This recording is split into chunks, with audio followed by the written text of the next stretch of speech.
welcome back, and this video is for all class 10 students who are gonna give their board examinations this year or in the next 2 to 3 years. So मुझे कई लोगों के questions आ रहे थे कि notes नहीं बनाए हैं, अब क्या करें। पहली चीज़ ध्यान से सुनो, अभी तक का अगर आपने सही से प्रॉपर वो जो नोट्स होते हैं जिसमें आप चैप्टर का अच्छे से ड्रॉ करके लिखते हो नहीं बनाए तो अब मत बनाना प्लीज़, उस तरीके के नोट्स अब मत बनाना। अब अगर आपको अभी भी नोट्स बनाने, बिकॉज थोड़ा बहुत नोट्स बनाओ प्लीज़, उससे याद होगा। आप पेपर के एक दिन पहले बैठ के बुक नहीं रट रहे होगे, आप अपने नोट्स ही को देख रहे होगे।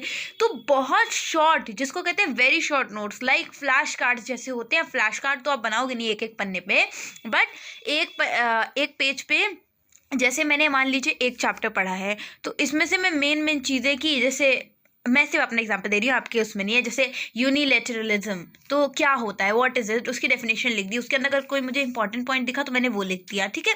ऐसे करके एक पेज पे एक करके करो। और उसके बाद जैसे आपका बायो वगैरह की बात कर ले तो बायो में भी आपके जितने प्लांट हार्मोन्स थे वो लिख लो, उनकी डेफिनेशन लिख लो, फिर उसके बाद टेबल बना के लिख लो कि कहाँ का इंपॉर्टेंट होता है। तो अभी बहुत वैसे डेकोरेटिव वाले नोट्स मत बनाओ, बट बहुत गंदे भी मत बनाना, बिकॉज फिर गंदे नोट्स पढ़ने का मन नहीं करता है। और अभी फोकस कि आप कितना ज़्यादा पढ़ सकते हो, ना कि ये कि आप कितना ज़्यादा कितने अच्छे नोट्स बना रहे हो, क्योंकि अब आप जो भी बनाओगे एट द एंड वो कबाड़ में ही जाता है। लेकिन नोट्स बनाना इसलिए ज़रूरी है क्योंकि उससे पढ़ते बनेगा, बट वही है ना कि शॉर्ट वाले बनाना, कोई बस सजाने मत बैठना। सेकंड चीज़ है कि आप लोग जो वर्कबुक होता है, तो आप लोग की जो वर्कबुक होती है उससे पढ़ना, उसमें बहुत सारे कीवर्ड्स होते हैं और कीवर्ड्स लिखना इज़ वेरी इम्पॉर्टेंट।